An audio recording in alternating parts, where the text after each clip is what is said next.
Bonjour. Ouais, bonjour. Qu'est-ce que vous pensez de la course aujourd'hui? Ouais, ben, la course aujourd'hui c'était une belle course quoi. Enfin, il faisait le Tchoutourou, on connaissait bien le Béorlégui. Mais là au KB, c'est vrai que jusqu'à maintenant il n'y avait jamais de course.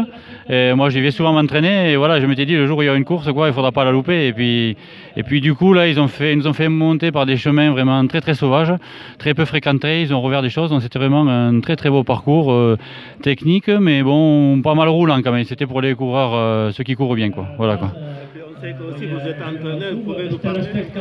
Oui, bon, j'entraîne, oui. C'est vrai que maintenant, avec l'engouement pour le trail, tous les clubs là, voilà, avaient envie de se perfectionner, enfin d'aller un peu un cran au-dessus et d'essayer de proposer à leurs licenciés des entraînements. Donc du coup, par mon expérience, étant accompagnateur en montagne aussi, et un diplôme, bon, je propose des entraînements alors de tout niveau, de Garassi, SMP, Baïgori, Bayonne, Irisari, donc voilà, ça fait beaucoup de monde. Et du coup, bon, moi j'essaie de les faire, même les débutants, j'essaie de les faire courir un peu, parce que comme une course comme aujourd'hui, où il faut beaucoup courir, c'est pas seulement à la montagne et marcher. Donc je leur fais faire un peu de fractionné, adapté à leur niveau. On fait un petit test avant, on voit le niveau. Et après, ils ont des distances à tenir ou des temps à faire en fonction de leur niveau. Et voilà, c'est parce que bon, j'ai remarqué que bon, beaucoup de coureurs se mettent à la montagne, ils sont d'ici. Et ils sont persuadés que, voilà, que pour aller vite en montagne, il faut faire beaucoup de montagne. Et bon, il faut faire de la montagne, mais un peu, mais pas que aussi. Parce que c'est de la course à pied, il faut beaucoup courir, il faut travailler son cardio, travailler les côtes, travailler la vitesse. Disons qu'il faut tout travailler, quoi. Il faut faire des sorties longues en montagne, il faut travailler toutes les allures, comme si on préparait une course route. Et bon, après le week-end, plutôt que d'aller faire sortie sur route, il faut aller faire des sorties en montagne pour travailler donc le spécifique montagne. Voilà. Combien de licenciés vous avez? En fait, moi, si vous voulez, j'entraîne un peu dans les clubs. Donc, si vous voulez, à Garassi, le lundi, maintenant, on était une vingtaine de filles. Après, à Baïgori, maintenant, on est 35-40. À SMP, ils sont pareils, 30 à peu près. À Bayonne, là, on est amoureux. Il y a 120 licenciés au club olympique bayonnais où je suis licencié. Bon, l'entraînement, on est une cinquantaine. Et après, à Irisari, si vous voulez, moi j'ai mon petit groupe. Là, j'avais créé ça quand je suis arrivé ici au Pays Basque il y a 10 ans. Bon, moi j'allais m'entraîner le jeudi, donc du coup j'ai dit pourquoi pas proposer des entraînements. Et puis on a commencé à 3-4. Et puis finalement, maintenant on se retrouve on est 35 inscrits. Bon, aux entraînements, on est une vingtaine. Donc bon, voilà, ça permet de fédérer, de leur proposer des choses qu'ils ne font pas d'habitude. Et puis voilà, quand le coach, comme ils disent, il est là avec le sifflet et qu'il dit qu'il faut y aller, bon, ils y vont. Alors que tout seul, peut-être, ils auraient un peu plus de mal. C'est aussi un rendez-vous le jeudi, ils savent, ou le mercredi, c'est leur soirée, que ce soit garçon ou fille, ils viennent, ils savent que voilà, qu'il pleuve, qu'il vente, ou qu'il fasse beau, on y est toujours. Et voilà, donc je pense que ce qui leur plaît, c'est ce côté sympa de faire des choses qui tout seul ne feraient pas, quoi. C'est le groupe, quoi, c'est l'émulation du groupe aussi, il y en a beaucoup qui viennent.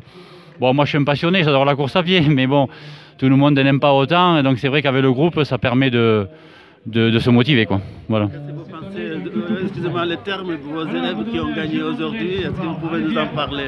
Ouais, alors oui, c'est sûr, j'ai devant moi le premier, c'est un gars qui est de la Soule, donc je le connais pas trop, mais après Michel Guissou, bon, c'est un bon coureur, je le vois à SMP, il a des gros moyens, quoi. Donc là c'est sûr qu'il rentre de l'UTMB, donc je pense qu'il avait quand même un peu les jambes lourdes, mais quand même 15 jours après, il faut le faire, quoi, faire ça, quoi.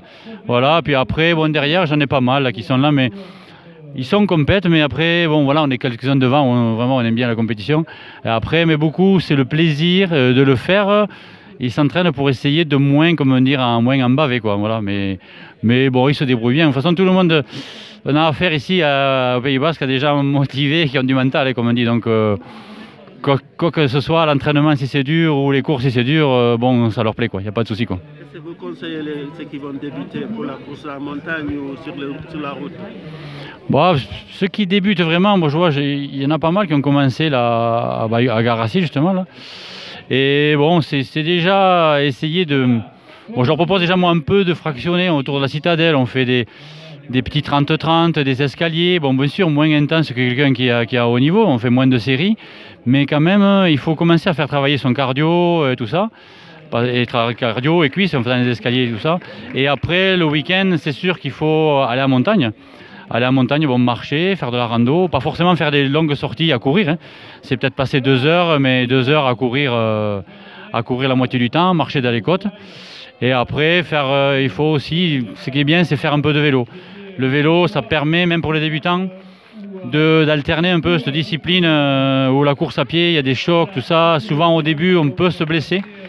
Et si vous voulez, le fait de faire du vélo, ça permet aussi de récupérer de l'entraînement d'avant et de se préparer pour le suivant. Bon, et ça, j'en parle un peu, mais c'est vrai que j'insiste un peu plus.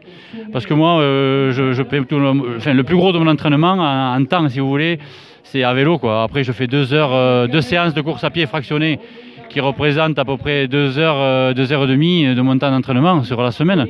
Mais après, le vélo, c'est des sorties de 2 heures, 3 heures, et des fois enchaîner vélo 3 heures et faire 1 heure de course à pied derrière. Donc, l'entraînement croisé, c'est assez bénéfique. Je faisais ça avant d'être ici. Quand j'étais à Agen, comme il n'y a pas de montagne, je faisais ça. Et le fait d'être ici, j'ai voulu faire plus de montagne, mais je me suis rendu compte que ça n'apportait pas. Il faut faire de la montagne, mais pas tout le temps. Il faut aussi courir. Pour finir, quelques mots en basque. Ah, en basque. Egunon, mille esker, et un truc, comment on dit déjà, mais j'ai perdu. Comment tu vas déjà? Comment vas-tu? Je ne me rappelle plus. Ça y est.